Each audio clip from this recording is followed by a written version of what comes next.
हे विद्याधर, जब आत्मपद को जाना तब अंतःकरण आदि भी ब्रह्म स्वरूप भासित होंगे। जो संकल्प से भिन्न भिन्न जान पड़ते हैं वे संकल्प के होते भी ब्रह्म स्वरूप भासित होंगे। इसलिए संकल्पहीन होकर स्थित हो। सोचो, न मैं हूं, न यह जगत है और न इदम है। इन शब्दों और अर्थों से रहित होकर स्थित हो रहो, सब संशय मिट जावे। हे विद्याधर, जब तू ऐसा निरअहंकार और निसंकल्प होगा तब उत्थान काल में भी बुद्धि, बोध, लज्जा, लक्ष्मी, स्मृति, यश, कीर्ति इत्यादि जो शुभाशुभ अवस्था है सब आत्मस्वरूप भासित होंगी और उसमें आत्मबुद्धि रहेगी। इनके प्राप्त होने पर भी केवल परमार्थ सत्ता से भिन्न न भासित होगा। जैसे अंधकार में सर्प के पैर का चिन्ह नहीं जान पड़ता क्योंकि वह है ही नहीं, वैसे ही तुमको सब अवस्थाएं न भासित होंगी, सब आत्मा ही भासित होगा और जितने कुछ भाव रूप पदार्थ स्थित है वे अभाव हो जावेंगे। हे अंग, जिस पुरुष ने विचार कर आत्मपद पाने का यत्न किया है वह पावेगा, और जिसने कहा है कि मैं मुक्त होऊंगा और ईश्वर मुझ पर दया करेंगे, वह पुरुष कभी मुक्त न होगा। पुरुष के प्रयत्न बिना कभी मुक्ति न होगी। आत्म स्वरूप में न कोई दुख है और न किसी गुण से मिला हुआ सुख ही है। वह केवल शांत रूप है। किसी से किसी को कुछ सुख दुख नहीं, न सुख है और न दुख है, न कोई करता है और न भोगता है। केवल ब्रह्म सत्ता अपने आप में स्थित है। भुषुंडी जी बोले, हे विद्याधर, जैसे कोई कल्पना करे कि आकाश में अन्य आकाश स्थित है तो वह मिथ्या प्रतीति है, वैसे ही आत्मा में जो अहंकार उठता है वह मिथ्या है। जैसे आकाश में अन्य आकाश कुछ वस्तु नहीं, परमार्थ तत्व ऐसा सूक्ष्म है कि उसमें आकाश भी स्थूल है। वह ऐसा स्थूल है कि उसके आगे सुमेरु आदि भी सूक्ष्म अवगुण है। राग द्वेष से रहित चैतन्य केवल शांत रूप है, गुण और तत्व के क्षोभ से रहित है। हे देवपुत्र, निजानुभव रूपी चंद्रमा अमृत को बरसाने वाला है। हे अंग, जितने दृश्य पदार्थ दिखते हैं वे हुए कुछ नहीं। हे अंग, आत्मरूप अमृत की भावना कर, जिसमें तू जन्म मरण के बंधन से मुक्त हो। जैसे आकाश में दूसरे आकाश की कल्पना मिथ्या है, वैसे ही निराकार चिदात्मा में अहम मिथ्या है। और जैसे आकाश अपने आप में स्थित है, वैसे ही आत्म सत्ता अपने आप में स्थित है और अहम त्वम आदि से रहित है। जब उसमें अहम का उत्थान होता है तब जगत फैल जाता है। जैसे वायु जब फुरने से रहित होती है तब आकाश रूप हो जाती है, वैसे ही संवेद उत्थान अहम से रहित होने पर आत्म रूप हो जाती है और तब जगत का भ्रम मिट जाता है। फुरने से जगत फुराया है, वास्तव में कुछ नहीं है। ज्ञानवान को आत्मा ही भासित होता है। देश, काल, बुद्धि, लज्जा, लक्ष्मी, स्मृति, कीर्ति सब आकाश रूप है। ब्रह्मरूपी चंद्रमा के प्रकाश से प्रकाशित होते हैं। जैसे बादलों के संयोग से आकाश धूमिल होता है, वैसे ही प्रमाद से संवित दृश्य भाव को प्राप्त होती है, परंतु और कुछ नहीं हो जाती। जैसे तरंग उठने से जल और कुछ नहीं हो जाता, और जैसे काष्ठ काटने से और कुछ नहीं हो जाता, वैसे ही दृष्टा से दृश्य भिन्न नहीं होता। जैसे केले के खंभे में पत्ते के सिवा और कुछ नहीं निकलता और पत्ते शून्य रूप है, वैसे यह जगत भासित होता है, परंतु आत्मा से भिन्न नहीं, शून्य रूप है। शीश, भुजा, नेत्र, चरण आदि नाना अंग जो भिन्न भिन्न भासित होते हैं, वे सब शून्य रूप केले के पत्तों की नाई और सब असार रूप है। हे विद्याधर, चित्त में राग रूपी मलिनता है। जब वैराग्य रूपी झाड़ू से झाड़िए तब चित्त निर्मल हो। जैसे दीवार पर चित्र लिखे जाते हैं, वैसे ही आत्मा में जगत भासित होता है। देवता, मनुष्य, नाग, दैत्य आदि का यह सब जगत संकल्प रूपी चित्रे ने चित्र सदृश लिखे हैं। ये स्वरूप के विचार से निवृत्त हो जाते हैं। जब स्नेह रूप संकल्प फुरता है, तब भाव अभाव रूप जगत फैल जाता है। जैसे जल में तेल की बूंद फैल जाती है और जैसे बांस से अग्नि निकलकर बांस को दग्ध करती है, वैसे ही संकल्प इससे उपजकर इसी को खाते हैं। आत्मा में जो देश, काल, पदार्थ भासित होते हैं, यही अविद्या है। पुरुषार्थ इससे ही इसका अभाव तुम करो। 2 भाग साधु के संग और सत्कथा सुनकर नष्ट करो।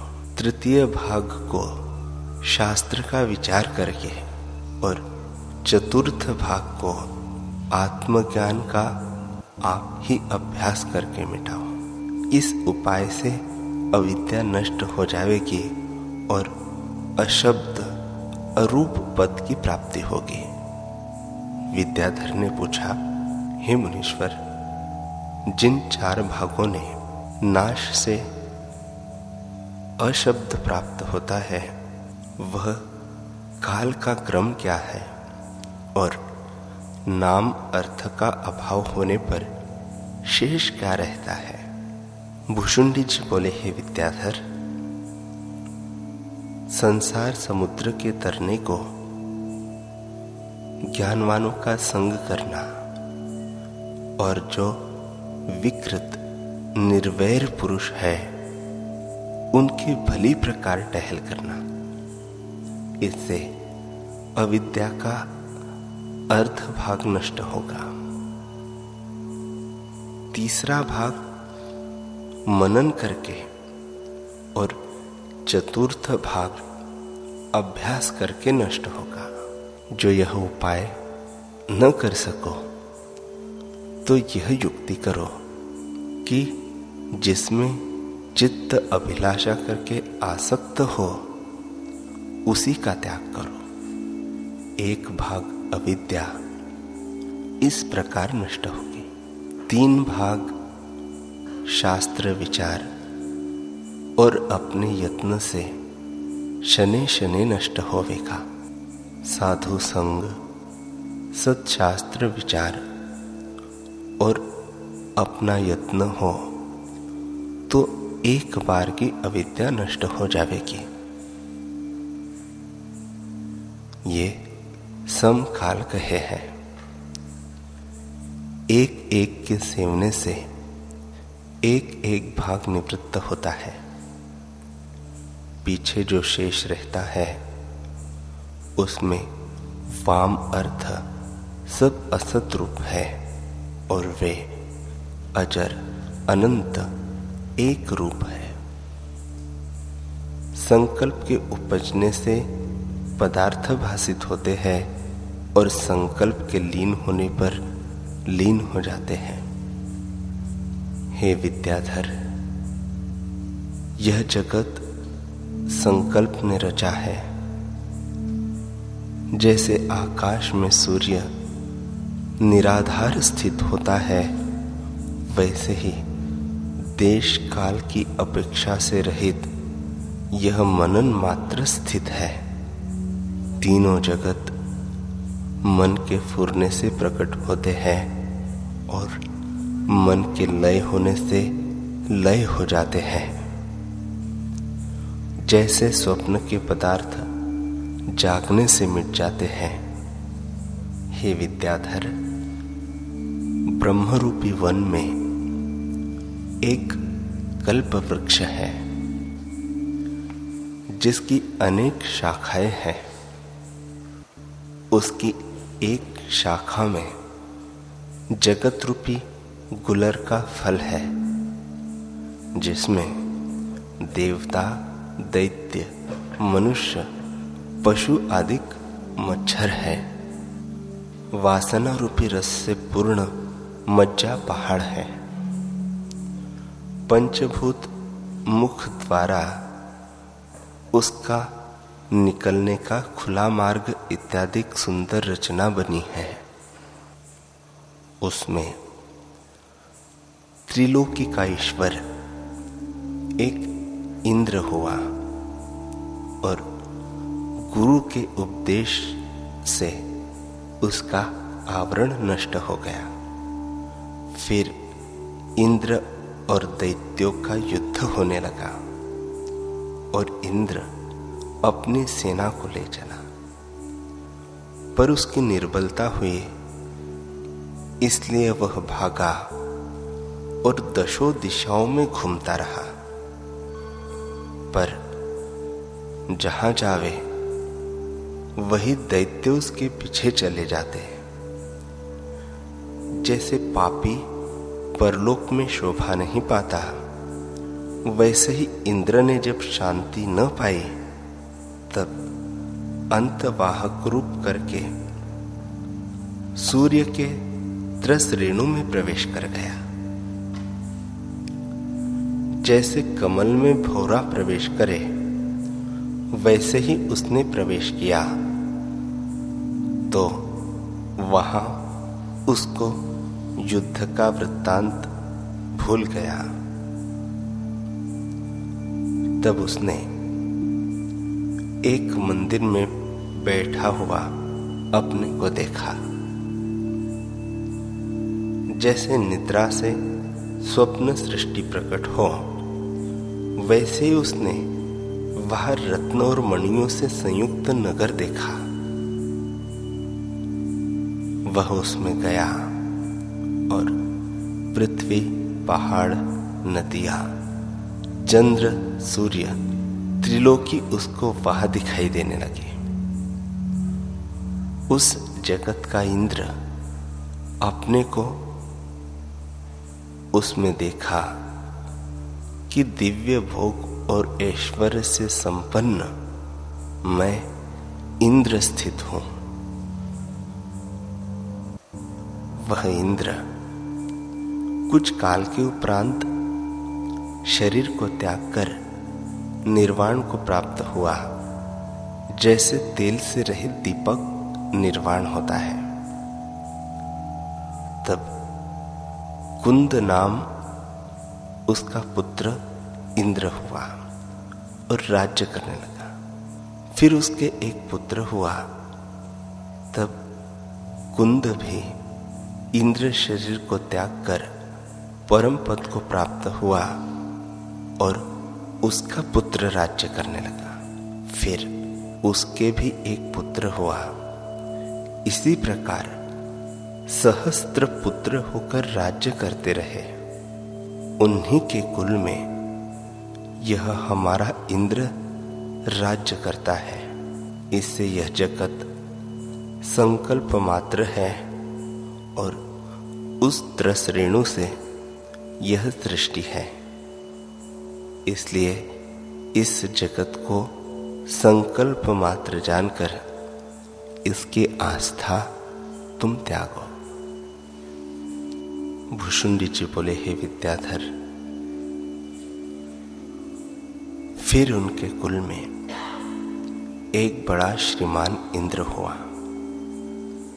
जो त्रिलोकी का राज्य करता रहा और फिर निर्वाण को प्राप्त हुआ। उसके एक पुत्र था जिसको बृहस्पति जी के वचनों से ज्ञान रूप प्रतिभा उदय हुई। तब वह विदित वेद होकर स्थित हुआ। यथा प्राप्ति में इंद्र होकर राज्य करने लगा और दैत्यों को जीता। एक समय वह किसी कार्य के लिए कमल के तंतु में घुस गया तो वहां उसको नाना प्रकार का जगत दिखने लगा और अपनी इंद्र की प्रतिभा हुई। इससे उसे इच्छा हुई कि मैं ब्रह्म तत्व को पाऊं और दृश्य पदार्थ की तरह उसे प्रत्यक्ष देखूं। इसलिए वह एकांत में बैठकर समाधि में स्थित हुआ। तब उसको भीतर बाहर ब्रह्म का साक्षात्कार हुआ और प्रतिभा के उदय होने से यह निश्चय हुआ कि सब ब्रह्म ही है और वही पूजने योग्य है। सब उसी को पूजते भी है। केवल शुद्ध आत्मपद सब शब्द, रूप, अवलोक और मनस्कार से रहित है। सब और उसी के पणिपाद है। सब सिर और मुख उसी के हैं। सब और उसके श्रवण है। सब और उसके नेत्र है। आत्म तत्व से वही सब में स्थित हो रहा है। सब इंद्रियों और विषयों को वही प्रकाशित करता है। वह सब इंद्रियों से रहित है और असक्त हुआ भी सबको धारण कर रहा है। वह निर्गुण और इंद्रियों के साथ मिलकर गुणों को भोगता है। वही सब प्राणियों के भीतर बाहर व्याप रहा है। सूक्ष्म से इससे दुर्विज्ञ है और इंद्रियों का विषय नहीं है। अज्ञानी का अज्ञान के कारण दूर है और आत्म तत्व द्वारा ज्ञानी को ज्ञान के कारण निकट है। वह अनंत सर्वव्यापी केवल शांत रूप है जिसमें दूसरा कोई नहीं। घट, पट, दीवार, गाय, आवा, नाग, नगर सब में वही तत्व भासित है। घट, पट, दीवार, नर सब में वही तत्व है और पृथ्वी, पर्वत, चंद्र, सूर्य, देश, काल, वस्तु सब ब्रह्म ही है। ब्रह्म से भिन्न नहीं। हे विद्याधर, इस प्रकार इंद्र को ज्ञान हुआ और वह जीवन मुक्त हुआ। तब वह सब चेष्टा करता परंतु अंतःकरण से नहीं बंधता। जब कुछ काल बीता तब इंद्र उस निर्वाण पद को प्राप्त हुआ जिसमें आकाश भी स्थिर है स्थूल है। फिर उस इंद्र का एक बड़ा शूरवीर पुत्र हुआ। सब दैत्यों को जीतकर देवताओं और त्रिलोकी का वह राज्य करने लगा। फिर उसको भी ज्ञान प्राप्त हुआ। सच्छास्त्र और गुरु के वचनों से कुछ काल में वह भी निर्वाण को प्राप्त हो गया।